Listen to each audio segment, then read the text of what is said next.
Every day there is a forgetting, and every moment there is the possibility of remembering. Remembering who you truly are, awakening to your body, to the inner world and experience of being alive. Here is where you find the beauty, the joy. Here is where you free your soma.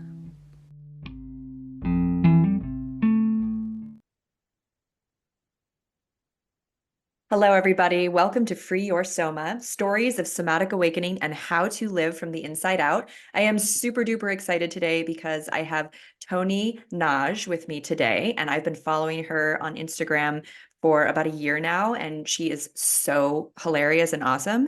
And the first, I have to say, before I introduce her completely, the first video that I saw of hers was where she's in this little skit with a therapist, and the therapist is sitting on the couch with his legs crossed and his little pad of paper, and she is doing the most big, expressive full body movements as she's talking about moving emotions and energy through her body. And there's this kind of straight man there trying to psychotherapize her, and she ends up turning the tables on him, and by the end of it they're both moving around and doing these really expressive movements. And I just thought, this is brilliant. For one, I don't see people using their full body in their comedy very often. Of course we have people we can think about who do that throughout history. It's a big part of comedy, being physical in your body. But I feel like more and more these days people are kind of closed in and not doing that kind of comedy. And so I found this incredibly inspiring and refreshing. And then just watching Toni kind of develop over the last year and develop more and more of a following, get her name more and more out there. I've just been so excited to watch her journey, and I'm excited for this interview. So Toni is a comedian, a dancer, and she's a human on planet Earth. And her comedy, in my opinion, it really is pushing the bars of what we expect from a female comedian, but also just what we expect to hear from someone, over the course of a 5-minute video. You really get out there and get deep and get strange and get interesting with things. So I'm really excited for this conversation, and I would love to have you introduce yourself to our audience. Well, thank you for that. It's funny to hear about yourself in someone else's mouth. I mean, that thought, I think it's a kind of common philosophical quandary of how many different versions of you exist in the people who experience you. And as somebody who projects myself out into the cosmos, I sometimes forget that I exist in all these people's heads that I do not know and have never met and may never even connect with. You have all these people that watch your content without necessarily, connecting with you even in the astral plane or the quantum plane of the internet. So I was just feeling wow, I do exist in the heads of others. And I'm like, that's kind of a funny thought to me. There's a lot of my pelvis out there in the world, and I stand by it. Absolutely. Yeah. No, I mean, that's the other thing is watching you move is inspiring. And you have I guess most people would describe it as interpretive dance that goes along with these philosophical, spiritual, socio-political ideas that you're presenting. And you're so natural and fluid with it. That's part of why I wanted to invite you onto the podcast to talk about kind of the realm of somatics from your particular lens. Yeah, I mean, interpretive dance to me, I'm not exactly even sure I know what that means beyond just it being kind of a campy comedic gesture. I don't think anyone would take interpretive dance seriously as an art form. It's kind of meant as almost like a clowning thing that one would do. It's derivative of modern dance or contemporary dance or something, but now, and I've never really thought, I'm like, well, is anyone doing interpretive dance seriously? Or because I just thought it was funny. I was just like, oh yeah, it would be interpretive dance is funny and silly.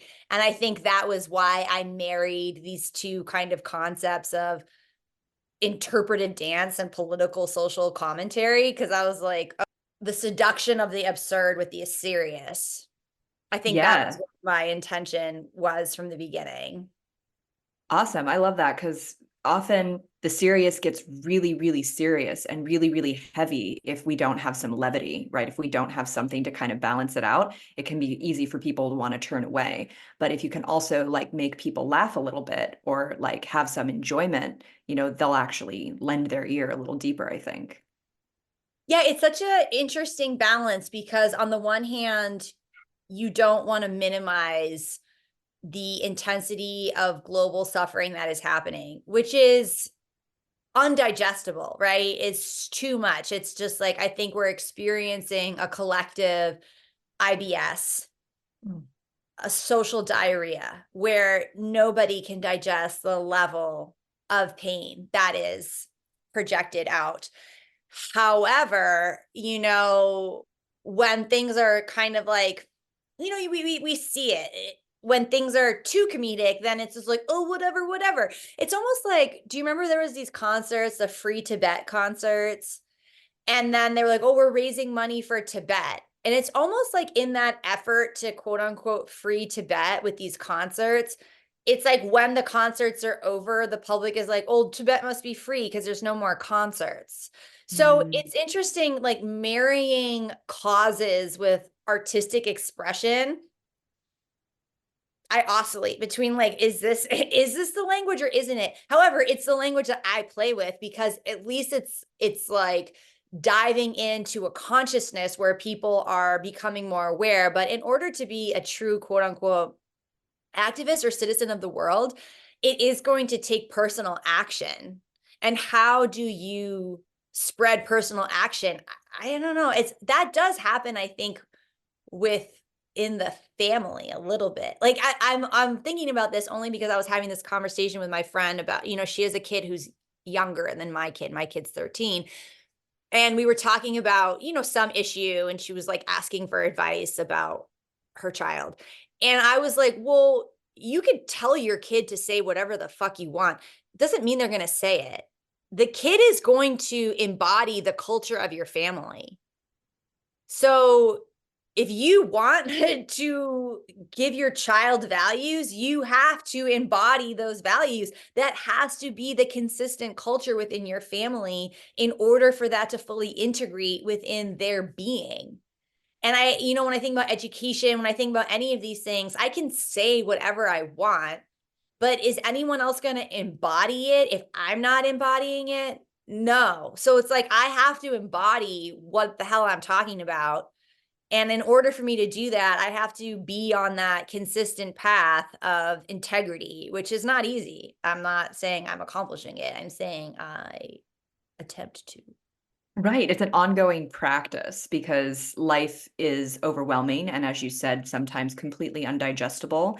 And there are things that happen to us throughout our lives or even throughout our day that throw us off. And we're like out there seeking comfort from the catastrophes or the pain that's showing up. And so it's easy to get out of integrity, in a split second in our lives. And so it's always about reorienting back to what's important. And we get better and better at reorienting ourselves and coming back to that, right? Yeah, I love the reorientation because it has a dance metaphor.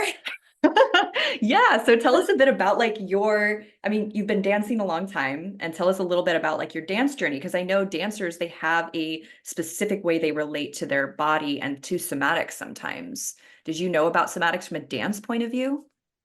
So I started dancing late in life. I was 19. So that's a very different experience than someone who starts as a young child. I mean, it's two different worlds, right? And the advantage of starting when you're young is like from a physical standpoint, you probably are going to be better. You're going to have more flexibility, you're going to have more training just because you have more years doing it.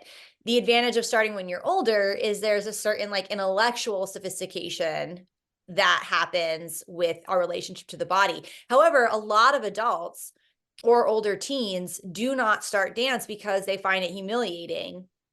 It's really hard to be bad.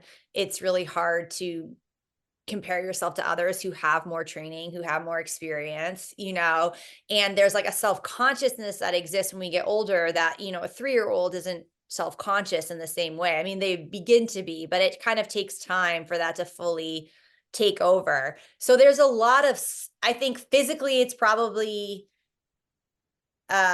easier to start younger, and from a psychological perspective, you're a little more open. However, there's a different potential when you start when you're older, because you have this wisdom that you're bringing to the table. So when I started dancing, it was kind of random. I was just a very physical person. I was diagnosed as a young kid ADHD, and I did not resonate with that. Like, I understood I was annoying and that like adults wanted me to stop. Like, I got that, but like a diagnosis, even as a 9-year-old, I was like, what? I rejected that. And I'm not like speaking for anyone else's path or anyone else's desire to understand their own brain. I'm just speaking from my own experience because I know it's a sensitive topic. However, from my experience, I felt very boxed in when someone was like, you're this thing and you have this problem, and here is this medication to make you stop being like that. And as a child, I was like, well, then who would I be if I took this medication? Like, what would this medication do to my personality? I was very concerned with like this impact on my personality, which is incredibly ironic because PS, I've done like a bajillion drugs since then. It's not like I haven't experimented with drugs. 100% I have and do. But I just, something about the taking of this thing every day in order to impact my personality, which was how I was understanding it as a kid. I was like, no, thank y'all. So my teacher was like, well, you're very annoying and you have to stop being so annoying. And so her suggestion, I think it was her suggestion, was you need to get all your beans out. So you got to move your body more. I think it was her who told me that. I don't know who told me that. So anyway, my grandmother, just some random grandmother. No, my personal grandmother gave me roller skates around the same time. So I would come home from school and I would put on roller skates, and then I would roller skate for 7 hours. Like, I would roller skate from 7 until or 3 until 9 at night. I would just roller skate around. And so then I would be more tired and I would be subsequently less annoying and more focused. And so I think that taught me at an early age, like, oh, I have to move my body a certain amount every day in order to be accepted. Or And also to regulate. be happy in a certain sense. I think I Yeah. was probably happier. I don't know. I was like a kind of a dark kid. I don't know if I was ever really happy. I didn't resonate. I also didn't resonate with being a child, but which is again ironic because I'm like, people would probably think I'm sort of like playful and immature now.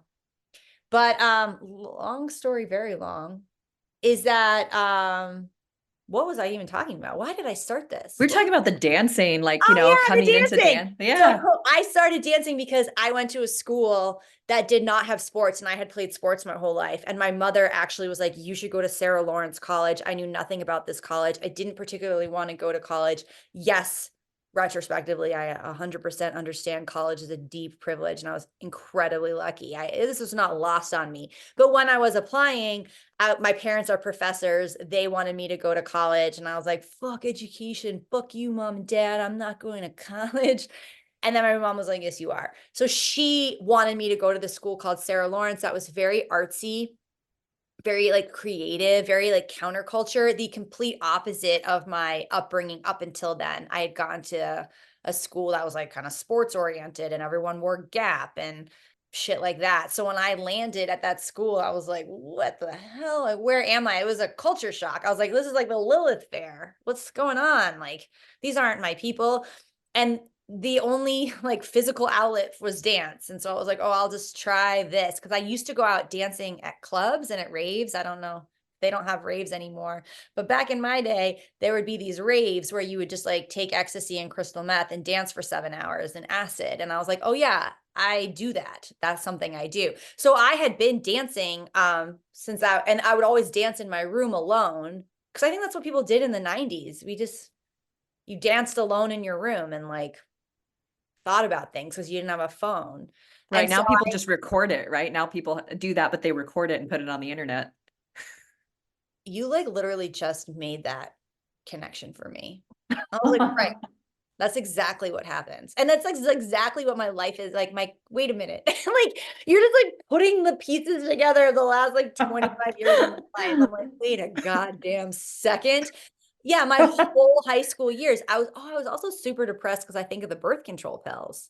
Mm. So I would dance in my room to like Fiona Apple, just like expressing my total sorrow constantly.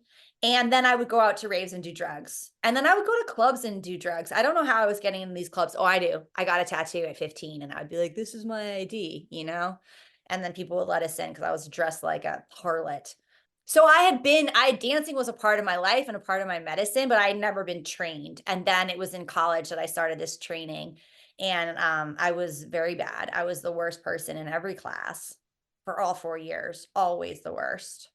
And that was its own important humbling because someone had to be the worst and it might as well have been me. And I learned a lot by being really bad. Yeah, well, it takes a lot of courage to be really bad and keep showing up. So if anything, you built some character, like some strength of character in just being okay that you were going to, still be like probably bad today, or maybe not bad, just on that like spectrum of like who was in the room. Like you just were down here in the lower ranks, maybe because of what you said before about not dancing as a kid or things like that, or maybe even just the way that your movement was so personal. It sounds like, you danced as a teenager to like outlet feelings and emotions. And I mean, you still do that. That's different than someone who's dancing to be perfect. That's different than someone who's dancing to perform for others. It sounds like dancing has always been a personal process for you. And that could be, in a dance class, that could register as like not as good. That's a D, right? Versus somebody who's there trying to please everybody. Hell yeah. I'm like, why do you understand me so well? I'm like, yeah, I really vibe with what you said. Yeah. I mean, I think that actually makes tons of sense. It's like the personal practice versus the aesthetic practice.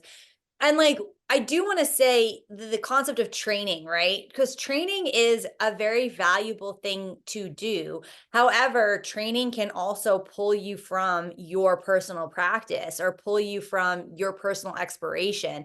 And they're kind of, I mean, in a perfect world, there's a dance between the two. Because if you only have training, it's very hard to break free from it and figure out where your voice is because the training is such a loud voice in your head that extrapolating from it or experimenting from it or even deviating from it is more difficult because the training is so loud. However, if you have zero training, you're not referencing anything either. And it's kind of easy to get into a pattern because you're just kind of doing an expression and you don't have the training to deviate from, right? So it is interesting, I think, to give yourself the medicine of both, of like times of training and times of like vast personal reflection and exploration. But I will say that like now that I've had more training over the many, many years, I have more creativity because I have more ideas of where to pull from. Yeah, absolutely. That reference point or having varying reference points, as you just said, is a big part of being able to make it your own, right? To be able to play with these different ideas that have been like shared with you and then start digesting them and making them part of you and then being able to experience them authentically, right? Because that's ultimately what we're after in like a teacher or a personality, I guess. Like we want to experience an authentic person, not just someone who's regurgitating things that they learned at some point in a dogmatic way. Like that's not interesting. We could just go read a textbook. If we want to be around another human, we want them to have like absorbed and integrated this knowledge and then made it their own so that we can make it our own, so that we can transmit that. Like kind of back to what you were saying about embodying this shit instead of just saying it, right? And just showing up and saying the right things versus showing up and being a person who's integrated the things that they've learned, right? Hell yeah. Yeah. I'm like, I really like you on your podcast. All the things you're saying, I'm like, feel very Sweet. activated by it. Yeah. Yeah, well, I love your videos because you do this really wonderful thing where you're just going off, I guess we could say, and I've had friends or I've known people, I would say, that have that like archetype of like super smart, articulate, creative, and they just start talking and you're like listening to them and they're just like blowing your mind, making you laugh. Suddenly you want to cry and you're just going through this whole gamut of feelings while this person is sharing like basically their inner monologue with you. Right. And I've had those moments when I'm like watching your videos and there's a few that I just like had to watch like 3 times because I was like, I missed something. She said this and then she said this so quickly and it like changed the direction, you know? So I kind of felt like, you know, oh, like she's my people. Like I can vibe with this. Like there's a connection here. So that's also why I wanted to bring you into Yes, like I'm my like, little world. you remind me of me, and I like it. I like me and I want more of Yeah, me. yes. That's how I was feeling about you. I'm like, yes, this person reminds me a lot of myself, and I'm very into it. Well, yeah, well, going back to what you said earlier about like not wanting your personality to be changed by a drug unless you're choosing that, you know, like this idea of like a doctor coming in and saying, oh, like this is wrong with you, this will fix you. And that you rejected that early on actually shows a substantial amount of self-love that you have carried, you know, kind of. And I think of that as like a certain level of integrity that people carry when they have that sort of like self-preserving love. Love it. Oh, yeah. I also almost think it's like self curiosity, because self love to me, well, okay, I find love to be a complex idea because I think a lot of, maybe this is a Western, programming. But I think a lot of the collective understanding of love is like, I love you because I like the way I feel about me when I'm around you. So my quote unquote love for you is a projection of my own experience of myself within your presence. I'm not saying that's what like big L love is. I'm kind of saying that is a paradigm within the language of love that I think is kind of hard to apply to the self. But if I think of like the concept of, and like also, you know, maybe I like, I don't know, I have like a body reaction to self-love, even though I probably like mention it, is like love almost has this encompassing assumption that it's like completely pure or something. But then my experience of human love, I would not say is pure. I would say it's complicated. Like to experience genuine, unconditional love from human to human is a life process that, I would say it's pretty, it's a process. I don't think like everyone's just like, oh, I'm just unconditionally loving everyone and myself constantly. So I guess that's why I think of like this concept of curiosity, Mm. because if I'm curious about a person, if I'm curious about myself, if I'm curious about humanity, if I'm curious about the world, then like love folds in and out of that, because you can't love something you're not curious about. But like, you know what I'm saying? You understand my Oh conflict. yeah, Yeah, it's an inner totally. something about self-love. I'm like, what does that fucking mean? I'm fucking always I also hate myself I sometimes. know. And I think that you know, maybe like we're limited in our language. Like they say that, I don't know, in French or Italian or whatever, there's like 13 different words for love. And it's like I a think in different Greek word for there's like love. 36. Right. And it's like loving another person versus loving spaghetti. But like in English, we just like have the same word for like, you know, loving like our child as we do for loving spaghetti, which is sort of bizarre, right? So we're limited in like our language for one, but like also what you're saying is that like there's complexity, meaning there's usually multiple things we're feeling at once, even when we're feeling love for someone. It's like, oh, I love you. And I also want to slap you right now, you know? And you can feel that way about yourself. You can feel that way like looking in the mirror at yourself. Like, I appreciate you and I love you. And I also want to like just knock you over right now. And so I think maybe like when I think of love, it's like a container that holds everything, you Oh, know? cool. No. Like a bigger container that's holding it all, but we have these like limited little like micro explanations for it because of our limited language in English. Yeah, I like that. I like that. And I also think like, what was it about me at that time that was like so kind of rejecting? I also think I had a distrust for adults. I had a distrust for systems. Even then, I was like, I don't know if I want to fit into your dumb little school and your stupid little, like, like your desks are dumb. Like, all of these things that it's funny, as a quote unquote free spirit, I'm also very uptight and like super intense about rules also. However, I have to see the rules as meaningful to me in a deeper way. There has to be like a spiritual connection to these rules. So, for example, I went to a silent meditation retreat. It was a Chinese Buddhist retreat. So there was a lot of cultural things that I was being exposed to for the first time. However, I really trusted the intention of the rules in this retreat, which was, to better understand the nature in my mind. Therefore, I was compulsive about following the rules. They told me to say the mantra 24 hours a day. I was going to say that mantra 24 hours a day. So it's interesting. I have like this like deep rejection and rebellion against rules, but also like a Stalinist commitment to rules as well. Like, so it's a contradiction. So, but I think I did not connect to the rules of this like school that was trying to squash the spirits of children. Yeah, well, I feel yeah. Like I was homeschooled for a portion of my growing up, and I had alternative education. I went to a charter school, and I was like basically at third grade, I said to I got pulled into like the counselor's office with my mom and like the school counselor, and they're like, "Amy, why are you so angry?" And I was like, "Well, you just can't go out there and be a pirate anymore." Like Uh, I was just like, I have this like intense energy of like wanting to go out there and do things and experience the world. And like, you guys aren't letting me do that. And that's why I'm angry, is that this isn't what I'm meant to do. I'm not meant to just sit here and follow the routines. It's funny though, because I also have like these ways that I get really strict about rules, especially if they're ones that I'm like choosing versus ones that are being imposed. And I think that's like the difference for me, is like, if you're telling me that I have to do things and I'm not consenting to this, then like F off.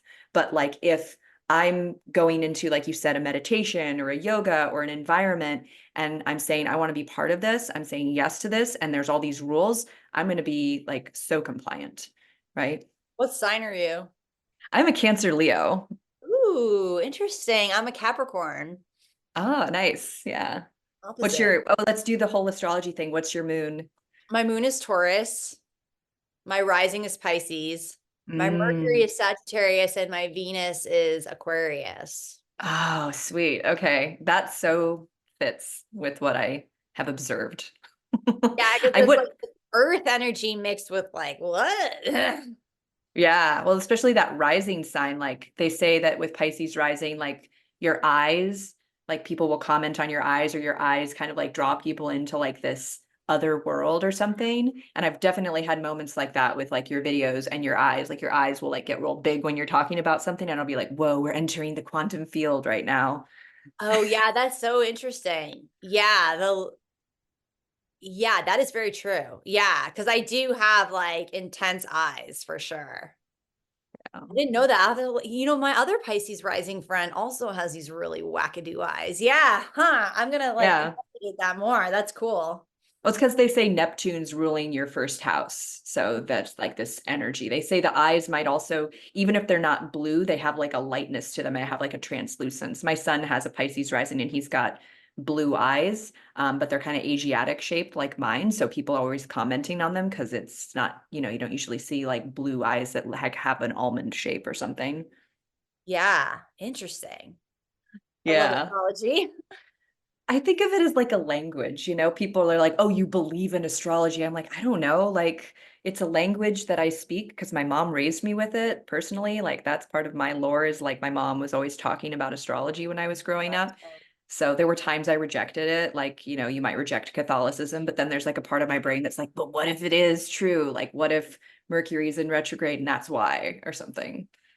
Oh, there is no doubt in my mind that we are intimately impacted by the stars and our connection to the solar system, and that the archetypal analysis that people have been doing for thousands of years has some meaning and wisdom behind it, 100%. Yeah. Yeah. Well, like kind of coming back to some of the things we were talking about before, like these themes about marrying. And I feel like in your astrology, we can almost kind of see that, like with, bringing your earth signs the Capricorn and the Taurus, like those are very much embodied signs, but they're kind of almost on opposite ends because the Taurus is very like pleasure, like beauty oriented, and the Capricorn is like kind of more intense and like hardworking, right? And so in your videos, you're sort of like bringing these heavy, like material reality ideas into like your physical expression in your body, right? Where there is a certain amount of like laughter and joy and like clowning around that like occurs, but it's also like getting into some heavier territory. You know what I mean? Yeah. Yeah, I definitely do know what you mean. I mean, I think that I've been wondering a lot about what embodiment actually means versus like this buzzword that people say. And I like, you brought in the concept of integration earlier, but I also think it's exploration. It's like integration and exploration. And, I move my body a lot. And I also explore the emotional depth of my body. Like, I cannot have an injury and not then be curious about like the psychological underpinnings of my inner injury. Like, I was just at a, you know, Easter party for my kid the other day, and this woman is like, I dislocated my shoulder. She's just like a hiker, and I'm like, you're shouldering too much in your life. You're shouldering too much in your marriage. You're shouldering too much as a mother. You need to be cared for in the same way that you care for others. And she like looked at me and she was like about to cry. So like there is nobody that can speak to me about some physical thing that's happening, and like I will obviously and consistently comment on like my idea of like what the psychological emotional underpinnings of whatever their physical ailment is. So like I'm very into all of that stuff. I've been into all of that stuff for a very long time. It is how I approach my body and my illnesses, my pains, my psychology. And yeah, I find I'm like always hurting, I'm like, even though I do this, like, oh, I'm doing the work. I'm like, oh, my back and like, oh, my knee. Like, it is kind of funny, like how much like effort I put into like this embodiment practice. And yet my body is still just like, ow. And I'm like, Jesus Christ, like, what do you fucking want from me, bitch? Like I can't. Mm. And then like there's people who like smoke cigarettes all the time and they're like, I feel fine. And I'm like, cool. Like rad for you. I feel everything. Is that better? Maybe. I don't know. It I do know sounds like I hurt a lot. you've been a body whisperer, it sounds like, and you're sort of like listening when other people are telling you about their physical challenges. There's a part of you that just like connects really quickly with like the somatic element, which is that whatever whatever experience we had came with a physical contraction, like literally everything. And even though we don't feel it all at once, right? It's a full body experience every time because everything's connected. So like if you think about like how your face looks when you're stressed, like your like scrunchy stress face, that's not just your face that's contracting. There are muscles in your inner thighs, in your groin, in your stomach, in your lower back. They're simultaneously feeling and contracting in maybe a micro way, like it's not perceptible by most people. But when you have like a more sensitive nervous system structure, which it sounds like you do, you get that feedback more. You get more of that feedback from your body, and you are feeling more of that discomfort that everybody else has just like made normal and habituated, right? So it is kind of this double-edged sword because you're hearing what your body is saying to you versus someone who's just like totally got their like noise canceling headphones on and they're just like, oh, until it hurts like, really bad, like I'm not even there, right? But then at the same time, it sounds like you're looking for different ways that you can respond and listen to your body to actually get the relief, like to actually close that loop of communication, right? Yeah, it's almost like I've opened the door of self-reflection and it's like so wide that like my body just does not let me get away with anything. And then that like quote unquote hypersensitivity that I do think I experience, does that make me a better person? I like to think so. I'd like to think so. Although I am playing in the waters of a lot of like okay, more learning, more growing, more evolving, more trying, more getting to know myself, more healing, like yeah, that's just why sometimes it's like good to just like unplug and like not feel like you have to heal for a second. Oh yeah. There's so much going on. But it's funny, like I can literally, I mean, I know this word is often overused, literally, but I can literally look at someone's posture and I'd be like, oh, would you like a 40-minute PowerPoint presentation about what's going on with you emotionally purely by looking at the way someone stands? But yeah, I mean, it sounds like that you do have a gift for reading into or feeling into like what somebody's body is saying. And that's probably because you have that in you, like kind of going back to that idea of like actually carrying the things that you've learned in your own body. Yet you are someone who receives all this feedback from your body constantly. When you see it in someone else, it's like, oh, that makes sense to me. And, you know, it's all, one of my mentors called it a somatic sixth sense. Like he says, because there's different ways of doing things, right? He says, I've never looked at an anatomy book to try to like help someone with their muscles. He's like, because your muscles don't know what a trapezius is. Like they don't. They just, they feel and they sense and they hold certain positions, right?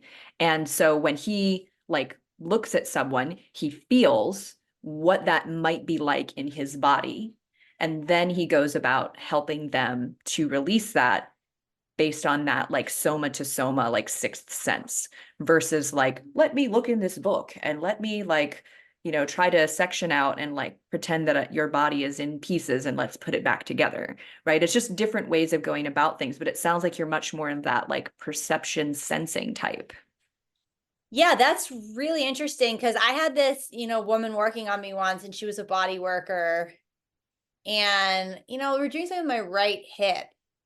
I can't remember. And she was like, oh, I think you have bursitis in your right hip. And I was like, go fuck yourself. Like, I was just like, I don't, what the fuck? Like, bursitis, like, suck a dick. Like, I was so disinterested in that, like, word even. Like, I was like, I was like, honestly, I would have more enjoyed if she was like, oh, you happen to have a demon in your right hip. And I would have been like, oh, interesting, like, I guess I'm really just like a diagnosis is like, ugh, like who the fuck you think you are?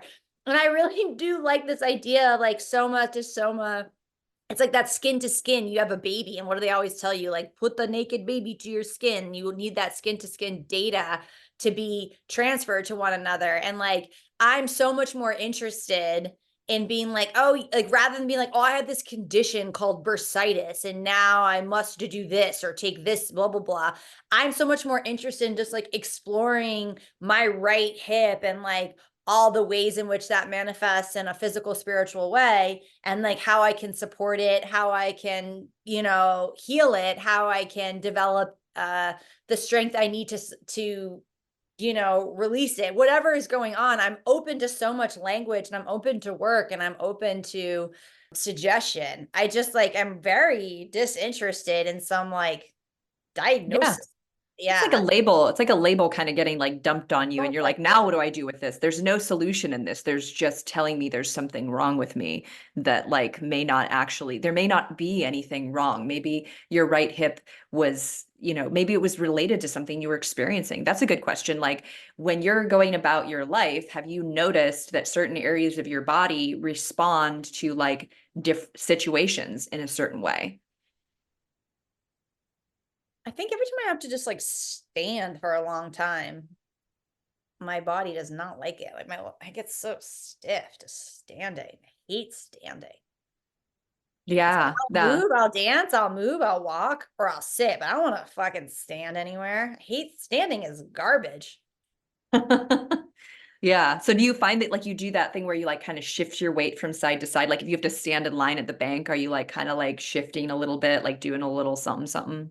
Oh, I'm like, like me at a party or me at any event. I'm like always like, yeah, yeah. Like standing is not for me. Yeah.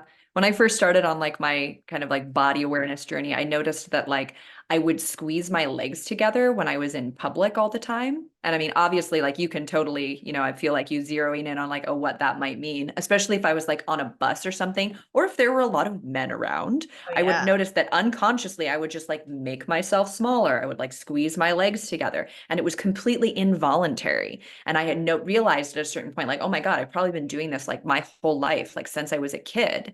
And then I would realize that I was doing it and I would like consciously like soften that. I would like consciously like stop that thing that I didn't even know I was doing for most of my life. And so it's interesting just like making those links, and maybe there was something for you in standing, like maybe there was something that happened early on for you where you had to stand for a long time and like there's something there. I don't know. Just standing just feels like so adult. Like who just fucking stands? I've never seen a child stand. They're always like, doing something. The only time you stand is like get in line. You get in line and stand in line like a sucker. Right, right. Or I'm thinking like a soldier, like that whole like archetype of like at attention, you Oh know. yeah. Oh God, I mean, I guess you could do like Tadasana for a moment in yoga, but still, I'm like, well, let's get going. Absolutely. So in terms of because you do the videos and you have your, online social media presence, but then you've also been doing like live experiences, right? Is that like stand-up comedy, or I knew you did like a one-woman show, or like you did a show with your daughter. How do you kind of take like this model into like another format? How does that been going for you?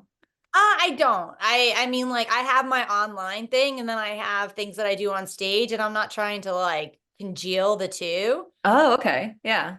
That's not really like what I'm doing. Because I think like the thing about, and even in the online stuff, I'm not doing the same thing every time. Oh, yeah. I No. think that would get stale. I mean, the algorithm would like that.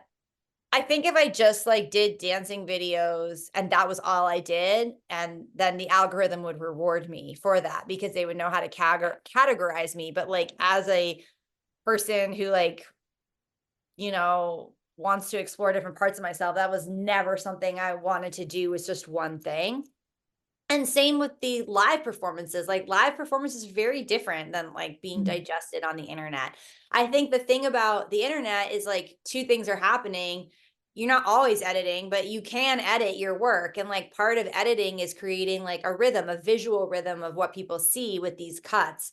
And almost all the dancing videos, 99.9% of them, I edit, and I edit them with a rhythm in mind. Like I know what I'm doing.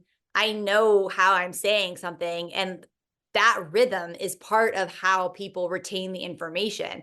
Because otherwise, it's like, you mean, if you were to do anything, if you were to watch a dance and it's all one note, if it's all fluid or if it's all sharp, sharp, sharp, then the brain starts to kind of tune out because there is like, it's too predictable, right? What Right. makes something interesting is dynamics. It's like, oh, this is sharp and now it's smooth and now it's up and now it's down.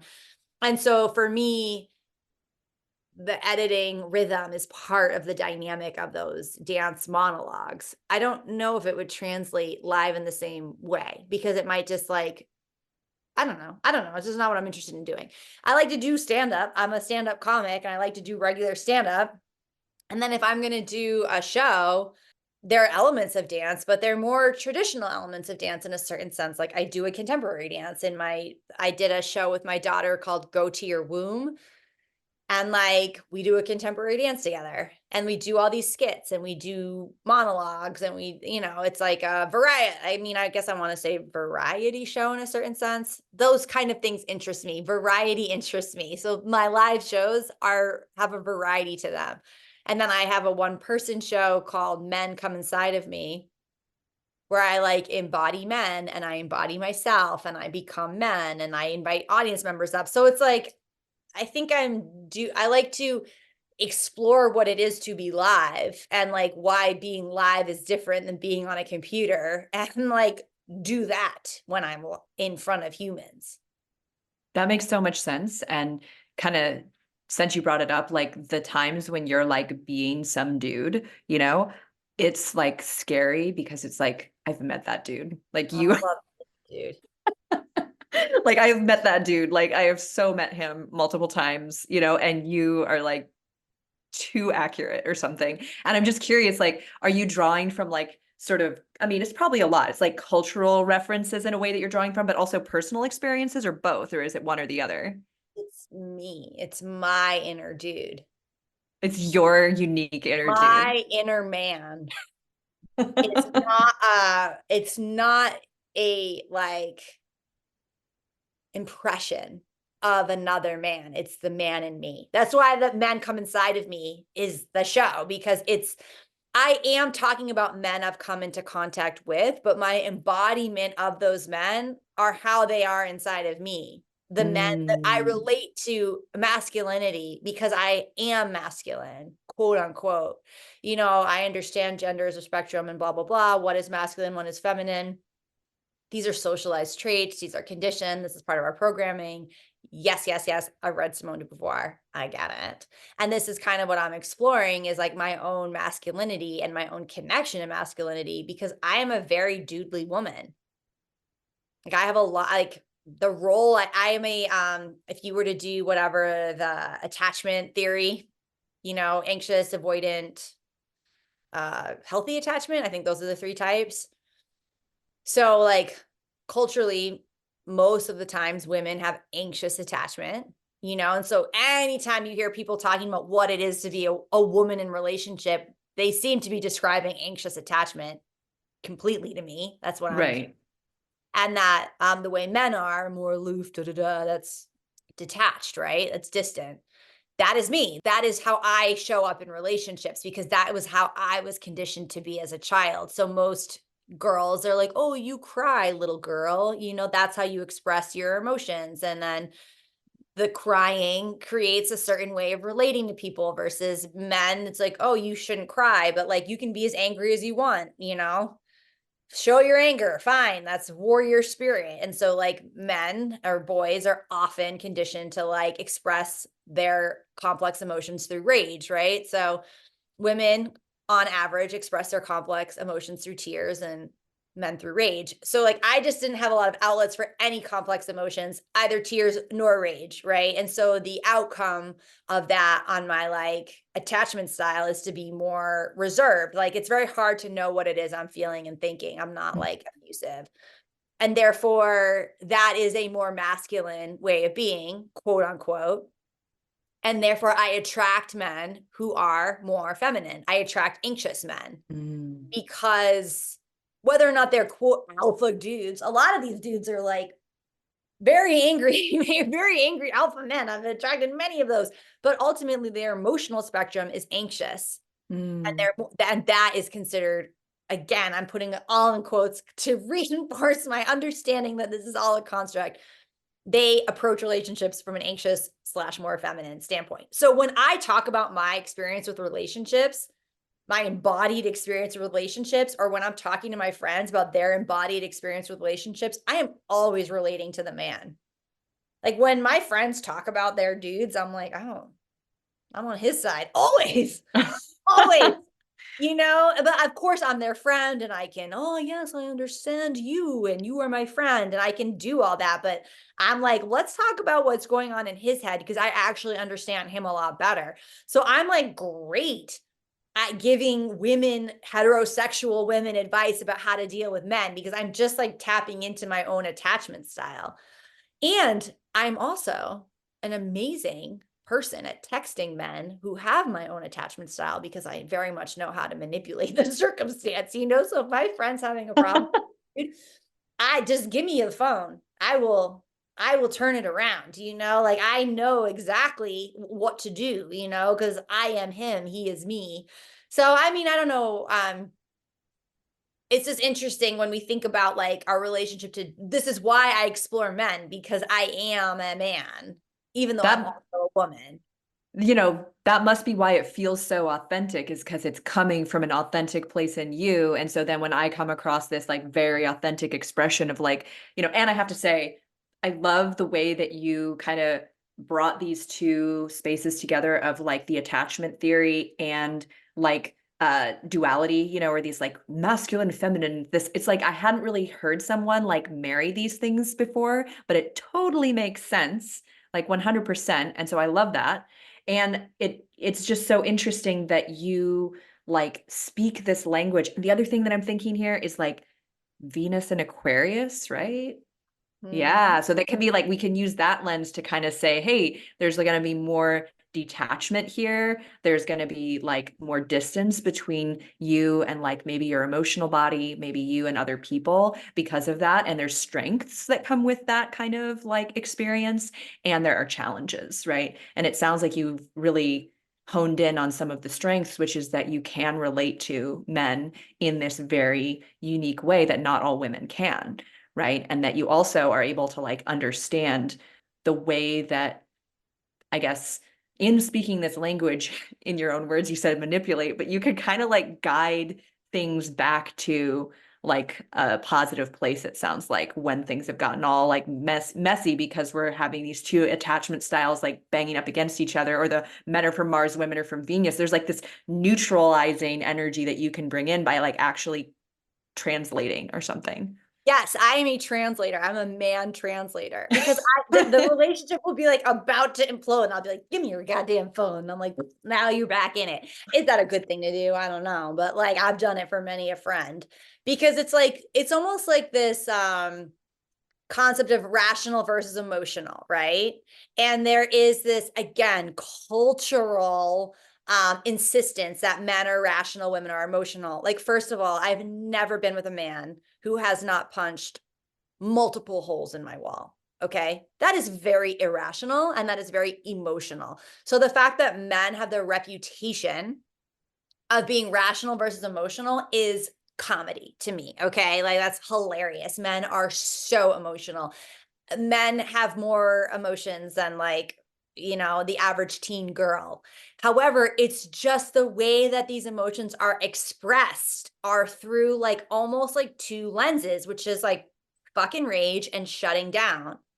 They don't have like the kaleidoscope of expression that women have to express their emotions because it's just like it wasn't conditioned in them, it wasn't allowed, whatever, whatever. So a woman might have more access to be like, I'm embarrassed, I am confused, I am insecure. Like she may be more connected to the nuance of what she's feeling, and therefore there is more possibility for her to express her emotions, like, you know, with more variety.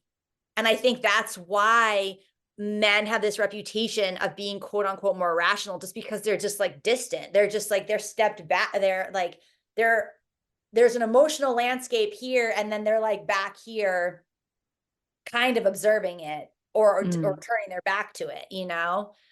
So yeah, I think I'm very capable of compartmentalizing emotion in a certain way. Like I sense PMS, right? I'm like, oh, I am experiencing PMS inside my body. However, I do not externalize it most of the time. I'm like, well, it's no one's fault that I'm feeling this. I'm not going to like put that on anyone else. So there is often times when like I'm experiencing inside my body like a certain tornado. However, what I am expressing to the outside world isn't what I'm feeling, which like, is that a masking thing? Is that a neurodivergent thing? Is that a people pleasing thing? Is that a trauma response to my childhood? We could pathologize that, you know, to the moon and back. However, I'm a slower processor when it comes to my emotional landscape because I want to have an understanding of it before I share it. So a lot of times someone will do something that'll be very offensive to me, and I will get a body reaction that like, oh, this is not okay. And I'll almost like clock it and be like, okay. And I'll still act kind and I'll still like, you know, be in a vibe with someone and not necessarily like be reactive. But then later I process it with others, with myself, with my friends. And like, I then go through the slower unveiling of like, well, what was going on? Because it's very important to me to ask the question, why did that person do that? And if I'm just in a reactive space, I don't have time to have compassion and empathy or curiosity about why they did that. I'm just reacting. And so that is also, I think, part of my motivation of just like taking time before I react. you have to really come out your face at me to make me be reactive. And then unfortunately for that person, if they do that, the well of rage that is inside of me is volcanic and terrifying, so it's like, oh, if you get me, if I'm tired or I'm hungry or like, hormonal or overwhelmed and someone pokes me and like I don't have that bandwidth that I usually have or that they're accustomed to of me like being a slower, more like quote unquote mature processor. I don't know, maturity is any part of it, just a slower, more like conscientious processor. The level that I will like go to unleash all these feelings inside of me, the endurance I have is unparalleled. Like people, they will get so tired fighting with me. They will wish they never did it. I will 100% make you cry. There is no world in which you're not crying, you know? So is that good? I don't think so, but it sure is what happens. It sure is what happens. So it's just kind of like, it's hard to be emotionally mature because there is always a part of us that is very reactive. And like, I don't Mm. let that side out very often. Maybe it's better to just be a little more reactive every once in a while. Who fucking knows? There is no better, there is no worse. There's just like external and internal processors. But that is how I process. I'm an internal processor unless you get me on a bad day. It reminds me, my friend has this t-shirt that I swear, like I read it and I was just like, this shirt is deeply therapeutic on to me on so many levels. It says, I'm a lady, but if you make me mad, I'm a sadistic psycho bitch from hell who will make you wish you were never born. And when I'm happy, I bake muffins and shit. Yeah, hell yeah. I was like, yep, that's how it goes sometimes. And I think what you're saying about like having those moments where, and I'm sure other people are also like this because I've experienced clients who have this, there's like a lag time, like you described it as longer processing. So like something happens and your kind of natural response is to just kind of be like, oh, I'm not sure how I feel yet, so I'm just going to default like continue to be normal. And then later you go and you're like sorting through and realizing, oh, this was like really not okay. This crossed a boundary. This was disrespectful. But there's like a sorting process that has to go on. And I think that sometimes people don't do that, and it sounds like you make a practice, or you at least naturally want to do that like sorting through, but sometimes people don't, and then they're just, that's where resentment, right, that's where like resenting people in your life starts to build, is that you're not actually sorting through and coming to terms with what you didn't like about the interaction, what kind of boundaries were crossed in someone's behavior with you, and you just keep tolerating that same like crappy, shitty behavior from other people. And then just kind of like you said, compartmentalizing it or just like putting it back there. Right. And there are theories about that kind of like that, when we have a practice, an unconscious practice of doing that over and over, we store it in different places in our body. Like I'm sure you're familiar with these ideas, like breast cancer, for example, being like a form of resentment for like giving, so over giving to people or something like that, like over giving nourishment and stuff. And that we have this way of like, oh, I have this response or this reaction. And if I don't take the time to actually sort that out, it's just going to get stored somewhere in my physical body and build up. Right. Yeah, 100%. I mean, like breast cancer as a phenomenon makes perfect sense with like how women show up in relationships, how women show up as mothers, the resentment that you have a partner that's using their weaponized incompetence to have you do everything, and then you do not humanize yourself to your children, and so your children kind of view you as a function of their need versus like a person that gave birth to them. So there is a plague or like a, what was that thing we just went through? That corona, what was that? Oh, what was a pandemic? Pandemic. Yeah. I was like, what was that thing that just happened? There is a pandemic of this as like women and mothers, especially if you're a wife to a man, within the patriarchal system. And like, I see this constantly there. I'm never like, what? Breast cancer? I'm like, yeah, that adds up. I can like see it in the way you operate in the world. Not to blame. I mean, I think that the hard thing that happens is then people feel victim blamed for their unhealth, or like, oh, why would a child ever suffer? Why would a child ever get leukemia? Like I understand how this thought experiment has holes in it. I'm not victim blaming, and I'm not saying any child deserves a disease Mm, or any person deserves a disease at all. It's like these are just ways of thinking about our health and our bodies that actually puts some power in your hands. And that word power is like slightly complex because I'm not insisting you have power over anything. But when I think of like, oh, I'm dealing with this health problem with my stomach, for instance, and like there are things I can do emotionally that are part of the healing of my gut, that feels like I am taking responsibility for myself. And to me, that is an exciting thought versus like, I'm blaming myself, I'm a victim, et cetera, et cetera. I don't resonate with victim consciousness because I think that when I get into that place, I've been sick. I've been that. I understand that. I've gone through that. And I think like one of the things about being sick or like not being well is I personally had this unconscious expectation that like, oh, everyone's going to be nice to me now because I'm sick. mm, That was yeah, not the case. yeah. Absolutely wasn't the case. And it was a very like lonely way of discovering like, oh, I can be sick and people can still be very shitty to me. Like this isn't my salvation. Sickness is Mm, not my salvation. It's not going to be how I'm going to develop boundaries or how people are going to finally care for me in the way that I so deeply crave but don't know how to ask for, or don't know how to access, or don't know how to receive, or they just are just too happen to be too narcissistic to even notice or give. Like if I want that type of caring, it's not going to be through me being sick. It's going to be through me embodying caring for myself and embodying caring for others, and then pulling in the vibration of others who have that capacity. The capacity to fully care for another and nurture another person. Like that is a skill that is demonstrated, that is learned, that is practiced, that like we all need more of.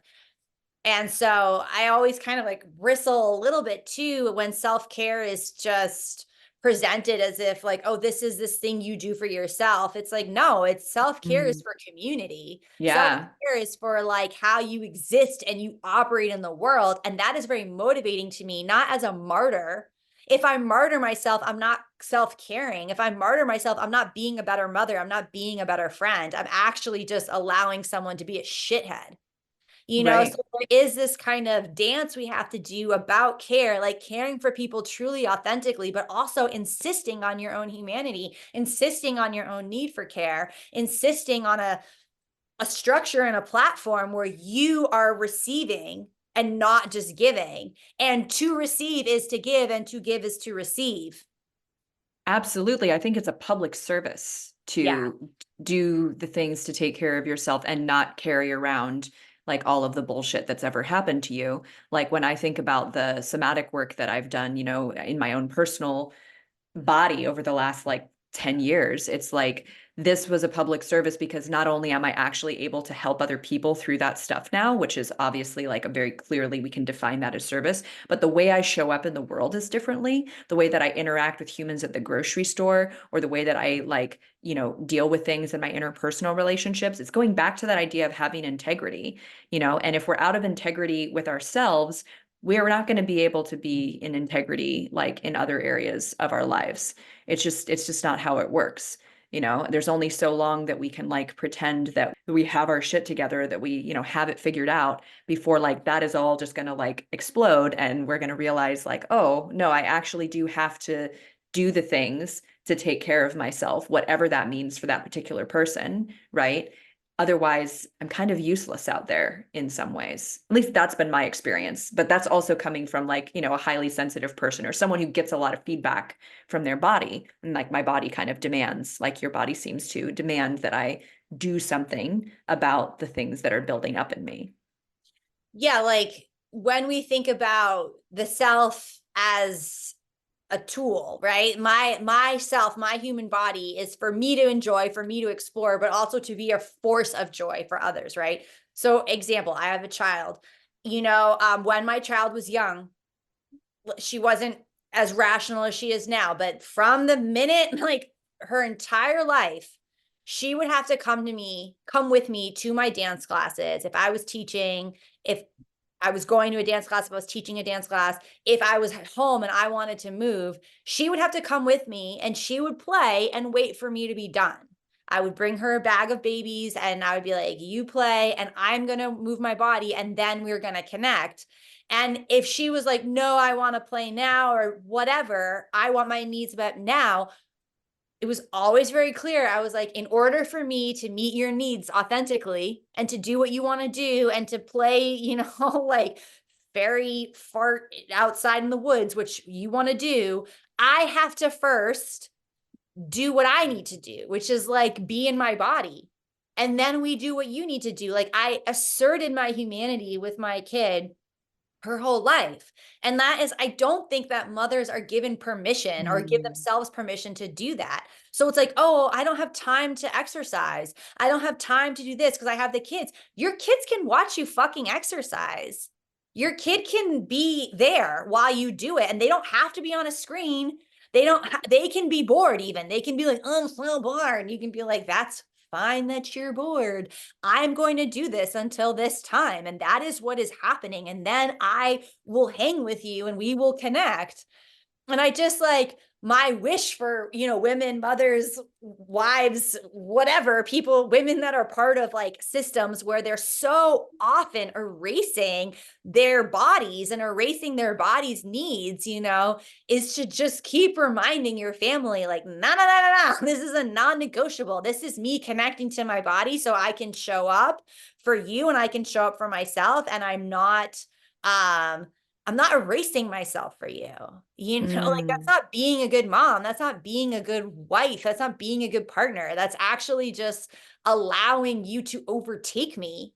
And then how are you gonna, then you're gonna overtake Earth. You're gonna overtake Mother Earth. You're gonna overtake other women in your life, like not to be all about gender, but like these are things that we've gendered as female. We gendered Earth as female, and yet we continue to rape, abuse, extract, all of these things that we do to women, we do to the Earth because we gendered her as female. So long story long is that like by prioritizing your body and like having a connection to your body and getting to know your body, being curious about your body, going to the healer, going to whatever the fuck you need to do for your body, like that is you being a good community member. Oh, hell yeah. And like for your kid, you're showing them how to take care of themselves. You're showing them how to do that, right? And they will learn that. Yeah, he came in, my kid just like, boop, popped his head in. But that's partnership, right? Like your partner understands, oh, I don't know, wife or partner, she's busy, like I am going to be the nurturer because my partner is busy. Like that's not a mind-blowing concept, but obviously this is a culture of your family, which is like that you are the priority right now. Oh yeah, Your needs are the priority. And like that is so important for women to prioritize themselves within their family. And that is not being selfish. That's actually creating a healthy culture within the family to let yourself be a priority. Thank you. I received the positive affirmation of like what just happened because like it's something I don't see all the time. Like sometimes, my kid is like whiny or upset because I'm like, no, I'm taking the time to like do the things that I need to do because I do that a lot. I let him know and I do take care of myself first before, I read him his book. Like there was this dumb thing that we did early on where he would like not eat his food unless I was feeding it to him.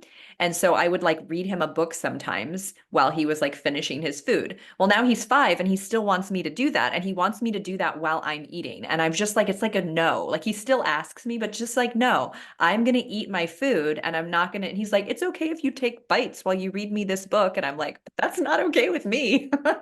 That's not how we're doing things, But like, I think that, once people have set some kind of standard in their world, they're like afraid of deviating from it. They're afraid from mixing it up and changing things because people are people, your husband, your kid, whatever, are probably going to complain a little bit because it's different than whatever they've been, operating under before. I like what you said about they don't have to be on a screen. They can be bored. They're allowed to be bored because then what happens? You grow up and you have a kid and you're like, why does my son like not take care of himself? He just lays around and plays video games all the time and like doesn't take care of his body. Like what's going on? Why does he do that? And it's like, well, what did you show him?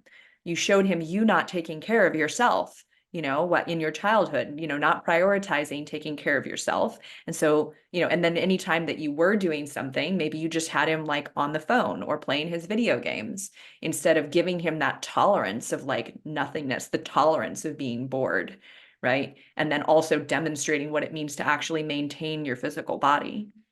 Yeah, and like I get it. Like kids can be annoying, like I have a kid who could be annoying and who sometimes is like, oh, and complaining. I just happen to be comfortable with like letting her complain or letting her be Mm. mad at me. I'm like, okay, you're mad at me. You can be mad at me. That's fine. That's a reasonable Mm. reaction to not getting what you want. However, I'm not going to do what you want just because you're mad at me or I'm afraid of your reaction. Like Mm. your reaction can be valid, it can be annoying, it could be explosive, it could be whatever it is. I'm not taking it from you. Yet your reaction doesn't have to dictate my actions. And like I think that's where like partnership, when you have a partner, like sometimes you're on your own or whatever, but like the partnership is that like just reminding the child like, oh, like you are my priority at this moment, but you are not mom's priority at this moment. You will be again, but not right now, And even when you're just alone with your kids, sometimes you have to be like, hey, I have to do this thing. You're not my priority at this exact moment. You will return to being my world. And the only thing I'm paying attention to in X amount of time. But however, like I am going to prioritize this thing because this is what I need to do or I'm choosing to do or I want to do. And I think there is like a transparency. I mean, I know we're like on a whole parenting tip, but like I talk to my kid all the time about how I am parenting her. I will say it is not good parenting for me to do that. Like I Mm. understand that you've asked 100 times and like respect your tenacity. However, it would be very bad parenting for me to give into you because then I'm showing you that you just have to ask me 100 times and eventually you'll wear me down. So even though like you have successfully worn me down, I'm still saying no, you know, as it's better parenting. And then what does she say to that? Sometimes I'm even like, well, what would you do as a parent? And she'll be like, I don't know. I'm not the parent. I'm like, well, do you have a better piece of advice for me? Because if not, I'm going to continue with this strategy of saying no. Yeah. She's just kind of like, I'm like, what did you do? I'm like, I'm parenting you. That's what I'm doing. This is the parenting process. Saying yes is easier, yet that's not good parenting all the time. Yeah. Oh man, yeah. I love it. I love what you're saying. It's like it's good medicine for me to hear it because I definitely was raised by a more permissive parent. And so there are times when like, yeah, my kid like has worn me down, like, and I'm just like, okay, fine, but then I want to change that. I do. I actively work to change that and to like hold that integrity again and like, reprogram that, message that I received from my, more permissive parent. But, I just have loved this conversation today. We've gone over like a whole bunch of different gamuts here. And, one thing that I want to just kind of tie in with what you just said was like this little bit of like detachment of like letting your kid have their own experience, right? And just being okay with them being mad at you, being okay. That kind of goes back to like that, Venus and Aquarius, that like, the gift of the avoidant attachment style, you could say, because I don't think these things are all like just good or bad. They're like human experiences that we've given these like labels, right? But your specific like imprint and what you're kind of sharing with us today, like there's magic in that. There's magic in having that bit of distance. And I think that that's part of how you're able to be so profoundly impactful as a comedian doing this really edgy kind of work where you're bringing in these painful, serious world issues and you're bringing in the element of the clown, the element of comedy, the element of like self-referential, like, you know, just digging in to like yourself and sharing with us that self. It's like that's part of that gift that you have of having that like compartmentalization, that distance between things, right? And so I just want to say, like, I think that you've been able to like share with us some of that today and people have been able to like receive that. I know I did, and it feels Yay. really nourishing. So thank you. Yay. Yay. Fills me joy. That fills my heart. That fills my cold black heart. Yay. Cold, black, distant dude heart. Yeah, Yeah. that fills my balls. Thank you. Wonderful. Well, this has just been super fun. I knew that like I would have a blast hanging out with you, and I'm so glad we get to share this conversation with everybody. if people like want to catch any of your live performances in the next year, do you have anything coming up that you want to like drop Oh, into? yes. I have so much. If you go to my website, toninaj.com, TONINAGY, I often put things on there. And then my social media, I'm always promoting shows. So follow me on Instagram. That's where you'll get the juice of it all. Fantastic. Yeah. Well, I highly recommend if you haven't heard of her before and you're hearing of her for the first time today, go check out, follow her. You won't regret it. It will take you on a wild ride through human consciousness and yeah, be beautiful and terrifying all at the same time. Thank you. Thank you so much. Yes.